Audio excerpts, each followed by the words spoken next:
When Saigon fell in 1975, it marked the end of a war and the beginning of one of the largest refugee diasporas in modern history. Vietnamese families arrived in America with little capital, limited English, and no access to traditional power networks. Less than 50 years later, that reality has flipped. Today, Vietnamese-American women are building entertainment empires, running global technology platforms, dominating niche consumer markets, and quietly controlling real estate portfolios worth tens or even hundreds of millions. Some became household names on Netflix. Others built fortunes entirely outside the spotlight. This is not just a list of net worths.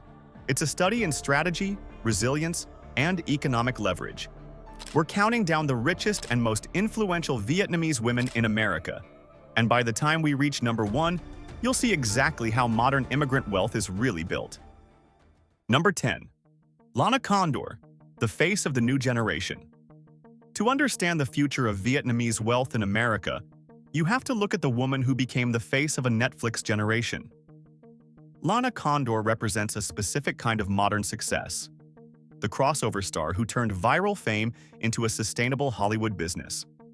Born in Can Tho, Vietnam, and adopted by American parents, Lana's journey wasn't the typical refugee story, but her rise to fame highlights the massive shift in Asian representation in Western media.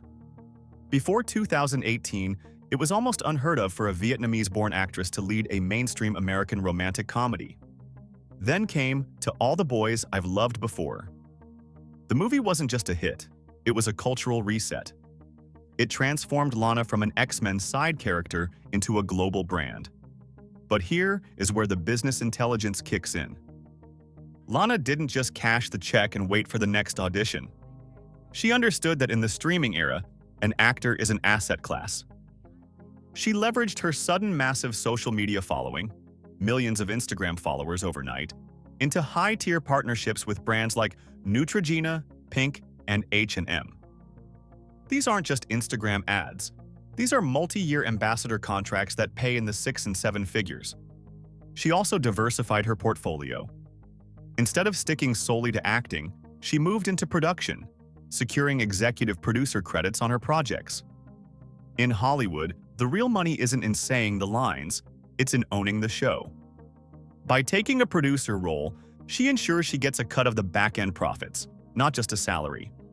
Her net worth, estimated in the low single-digit millions, is rapidly climbing.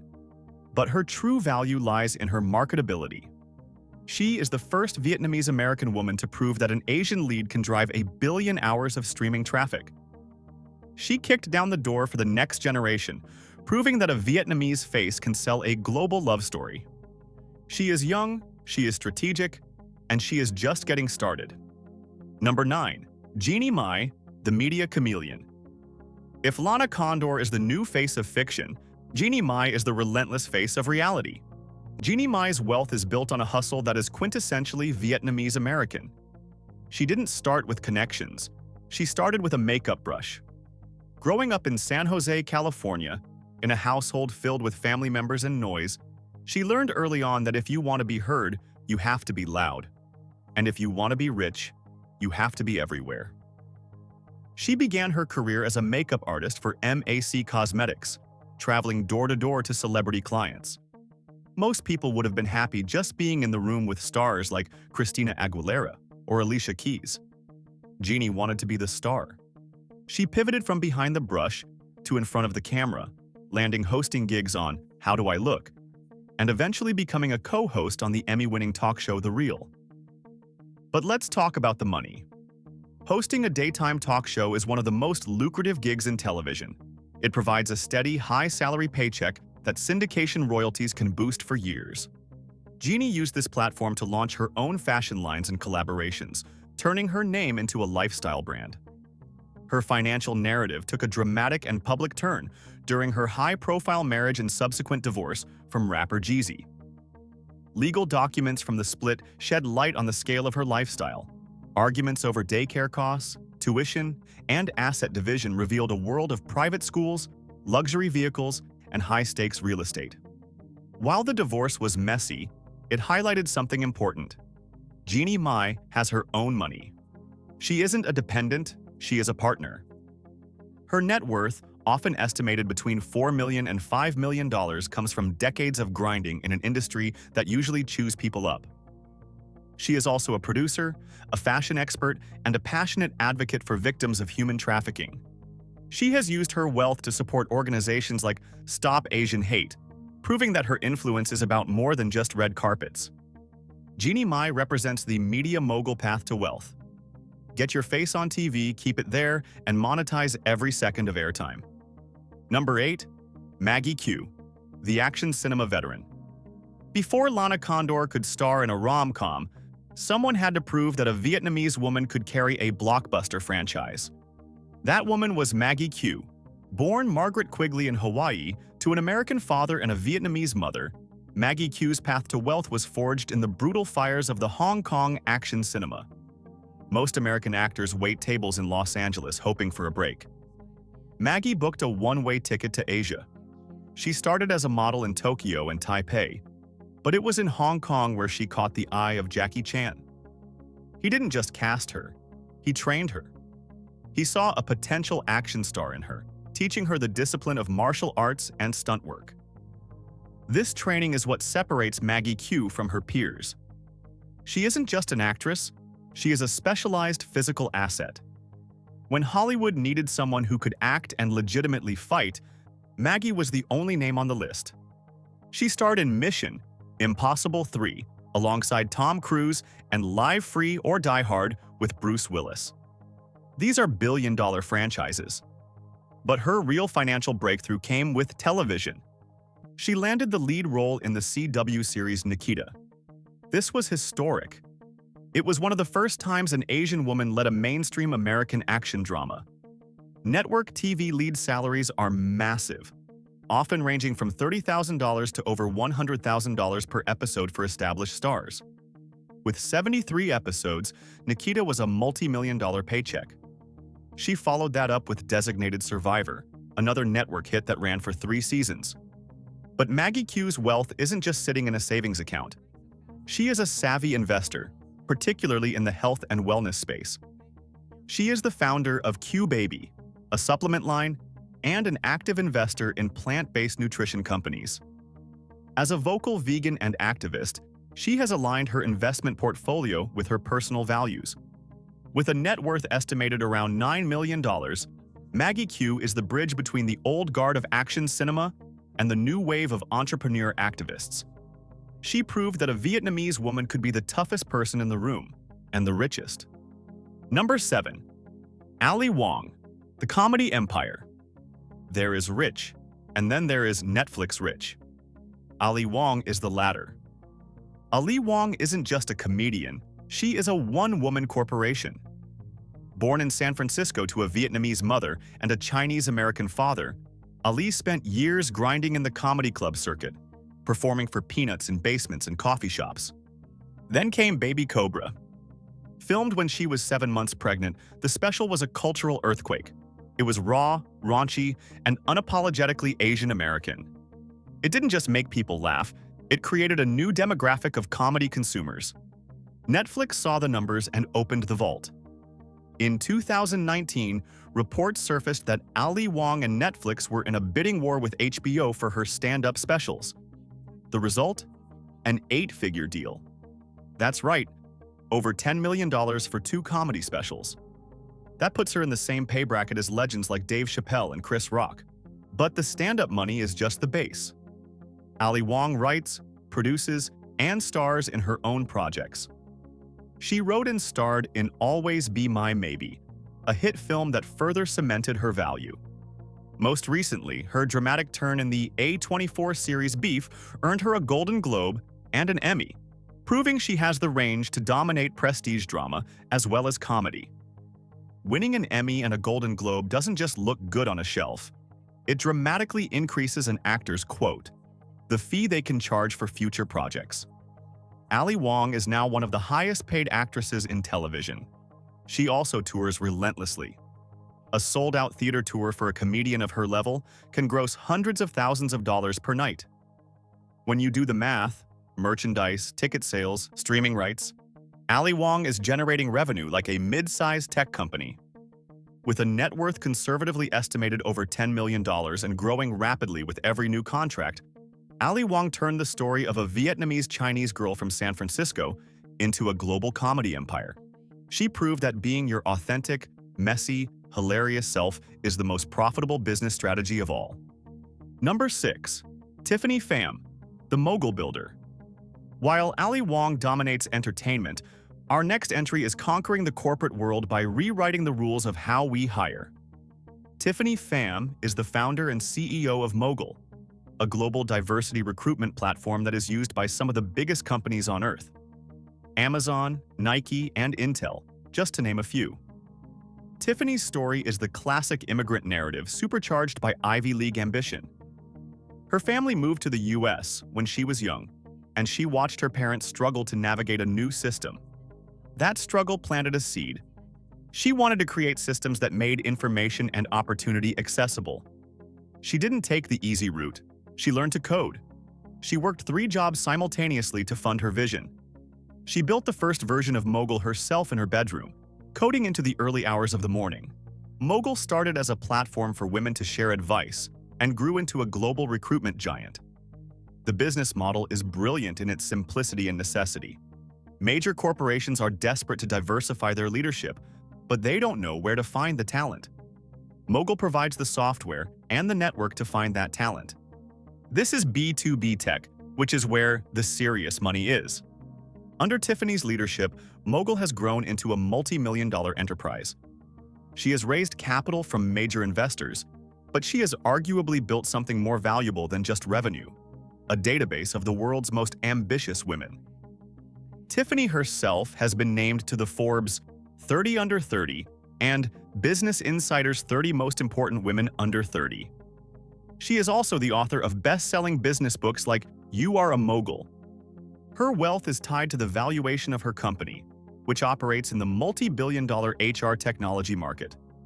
As the majority shareholder and CEO, her equity stake makes her one of the wealthiest young Vietnamese-American entrepreneurs in the tech sector. She isn't just rich, she is influential. She decides who gets to sit in the boardrooms of the future. Number 5. Jeannie Doan, the quilting savior. If you think you need to be in Silicon Valley or Hollywood to build a fortune, you haven't met Jeannie Doan. Jeannie Doan is the face of the Missouri Star Quilt Company, and her story is the most wholesome rags-to-riches tale on this list. In 2008, the Doan family was in trouble. The financial crisis had hit them hard. They had lost almost everything. Jenny's husband was sick, and they were struggling to put food on the table. They were living in Hamilton, Missouri, a tiny town with a population of about 1,500 people that was slowly dying as businesses closed down. To make ends meet, her son bought her a long-arm quilting machine, thinking she could sew for other people to make a little extra cash. He told her she needed to put some tutorials on YouTube to attract customers. Jenny had never used YouTube. She didn't know what a viral video was. She just turned on the camera and started teaching people how to sew. Her warm, grandmotherly demeanor and easy-to-follow tricks struck a nerve. The videos blew up. People didn't just watch. They wanted to buy the fabric she was using. The family started selling fabric. Then they bought a building in town to store the fabric. Then they bought another. Today, the Missouri Star Quilt Company is the largest employer in Hamilton, Missouri. They own nearly the entire downtown area. They have transformed this sleepy rural town into what is famously known as the Disneyland of quilting. Buses of tourists arrive daily from all over the world just to meet Jenny and buy fabric. The company generates estimated annual revenues between $40 million and $100 million. They ship thousands of packages a day. Jeannie Doan isn't just a YouTuber, she is a retail tycoon. But despite the millions of dollars flowing through the business, Jenny remains humble. She still films tutorials. She still greets fans. She used her wealth to save her town, restoring historic buildings and creating hundreds of jobs for her neighbors. Her wealth is a testament to the fact that if you provide value and build a community, the money will follow. She stitched a broken family and a broken town back together, one quilt at a time. Number 4. Dr. Leanne, the beauty empire matriarch. In the Vietnamese-American community, there are names you know, and then there is the name you see in every pharmacy, grocery store, and beauty salon in Little Saigon. That name is Bitch Leanne. Dr. Bitch Leanne is a tycoon of the ethnic market. While mainstream American brands were ignoring the specific skincare needs of Asian women, Dr. Leanne was building a fortress. She founded EV Princess Cosmetics, a skincare line that became a cult phenomenon among Vietnamese women worldwide. If you grew up in a Vietnamese household, you probably saw those white and gold jars on your mother's vanity. But selling cream was just the beginning. Dr. Leanne understood vertical integration before it was a buzzword. She didn't just sell the products, she created the distribution channels. She opened beauty pageants, the Miss Vietnam Global pageants, which served as massive marketing vehicles for her brand. She invested heavily in media, sponsoring television programs and radio shows that broadcast directly to the Vietnamese diaspora. She essentially created her own ecosystem where she was the primary advertiser, the primary retailer, and the primary celebrity. Her wealth is diversified into real estate, manufacturing, and media. She owns massive amounts of commercial property in the Vietnamese enclaves of California and Texas. Dr. Leanne represents the community matriarch model of wealth. She didn't need to cross over to the white American market to become a multi-millionaire. She recognized that the Vietnamese diaspora itself was a multi-billion-dollar economy, and she positioned herself as its queen. Her net worth is difficult to pin down exactly because it is largely held in private assets and real estate. But within the community, she is widely regarded as one of the wealthiest self-made women of her generation. She proved that you don't need to change who you are to make it big. You just need to serve your people better than anyone else. Number 3. Thuy Kathy Lam, the real estate tycoon. Now, we move from the skincare aisle to the heavy machinery of real estate. And we are going to Atlanta, Georgia, to meet a woman whose home is so big, it literally stopped traffic. Thuy Kathy Lam, also known as Kathy Lam, made headlines recently when she listed her home for sale for $35 million. But this wasn't just any home. It was a 40,000 square foot replica of the White House. You heard that right. A Vietnamese woman in Georgia built her own White House. It features a replica of the Oval Office, a movie theater, a massive ballroom, and gold leaf detailing everywhere. But the house is just a symbol. The real story is how she paid for it. Kathy Lam is the definition of a serial entrepreneur. She arrived in the US from the southwest region of Vietnam with very little. Like many immigrants, she saw opportunity in the beauty industry. But she didn't just open a salon, she built an educational empire. She owns and operates a chain of beauty schools and cosmetology colleges. In the US, vocational education is a massive business. By training the next generation of cosmetologists, she created a steady, recession-proof income stream. But she didn't stop there. She took the profits from her schools and poured them into real estate and diversified investments. Reports indicate she owns substantial commercial real estate in the Atlanta area, as well as businesses back in Vietnam. Her wealth is estimated to be in the 9-figure range, over $100 million, based on her asset portfolio. Kathy Lam's story is fascinating because it is so bold. Immigrants are often told to keep their heads down, to be grateful, to be invisible. Kathy Lam built a White House to tell the world that she has arrived. She represents the sheer scale of wealth that can be accumulated through boring businesses like vocational schools and commercial leasing. She didn't invent a new app. She just executed a traditional business model with ferocious efficiency. Number 2. The nail salon matriarchs, the collective giant. At number 2, we are breaking the rules slightly. We are not honoring one woman, but rather the collective force of a group of women who dominate a $9 billion industry. We are talking about the Vietnamese women of the nail industry. You cannot talk about Vietnamese wealth in America without talking about nails. It is estimated that over 50% of all nail salons in the United States are owned and operated by Vietnamese Americans. In states like California, that number jumps to 80%. This dominance started with 20 women. In 1975, actress Tippi Hedren visited a refugee camp in California. She wanted to help the Vietnamese women there find work. She brought in her personal manicurist to teach them. Those 20 women, the first 20, went out and revolutionized the industry. They didn't just work in salons, they bought them. Then they bought the supply chains. Today, there are Vietnamese women in California and Texas who own chains of 50, 60, or 100 salons. There are women like Hien T. Tran, who built massive nail supply distribution empires, selling the polish, the chairs, and the files to thousands of salons across the country. These women are the silent multimillionaires next door. They put their children through medical school and Harvard Law on the profits of pedicures. They pooled their money to buy shopping centers and commercial strips. Collectively, this group of women controls a market share that most Fortune 500 CEOs would kill for. They turned a service that was once a luxury for the rich into an affordable weekly ritual for American women, and in the process, they built one of the strongest ethnic economic niches in history. While we may not have a single name like Elon Musk for the nail industry, the top matriarchs of this world, the distributors and chain owners, sit on fortunes worth tens of millions of dollars. They are the backbone of the Vietnamese-American economy. Number 1. Michelle Phan, the digital empress. And finally, at number 1, the woman who didn't just participate in an industry, she invented one.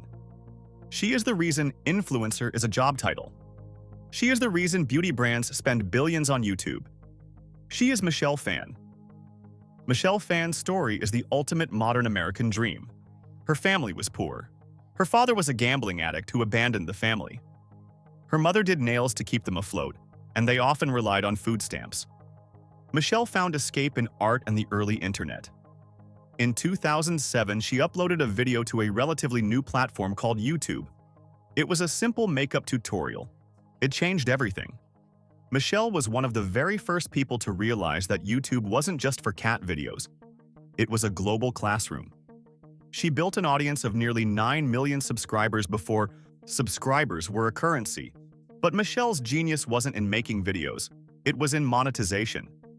While other YouTubers were happy with free lipstick samples, Michelle was building a conglomerate. In 2011, she co-founded Ipsy, a subscription beauty bag service. The concept was simple. For $10 a month, women received a bag of sample-sized beauty products. It exploded. Ipsy became one of the fastest-growing subscription boxes in the world. By 2015, the company was valued at over $500 million. Michelle Phan wasn't just the face of the brand, she was a founder with equity. But the journey wasn't a straight line. The pressure of being the internet's big sister caused her burnout. She walked away from YouTube at the peak of her fame. She disappeared to travel and find herself. Then, she made her biggest power move yet. She returned to the business world and bought back her own cosmetics line, EM Cosmetics, from L'Oreal. Usually, big corporations buy small brands. It is almost unheard of for a creator to buy their brand back from a global giant. She relaunched EM Cosmetics on her own terms, turning it into a high-end, cult favorite brand that sells out products in minutes. Today, Michelle Phan's net worth is a subject of much speculation, but with her exit from Ipsy, which she reportedly divested from at a high valuation, and her 100% ownership of EM Cosmetics, she is undeniably in the ultra-high net worth bracket. She is also a pioneer in the cryptocurrency and blockchain space, investing early in Bitcoin and working on projects to help creators own their digital rights. Michelle Phan is the richest Vietnamese woman in America, not just because of her bank account, but because she owns her narrative. She went from food stamps to a $500 million valuation. She built the road that every other influencer is driving on. She is the blueprint. From Hollywood studios to Silicon Valley boardrooms, from quilting machines in rural Missouri to digital platforms valued in the hundreds of millions, these women represent the full spectrum of Vietnamese-American success. Their stories prove that wealth doesn't follow a single path. It can be built through creativity, community, technology, or quiet ownership. What matters is leverage, timing, and control. Which story stood out to you the most?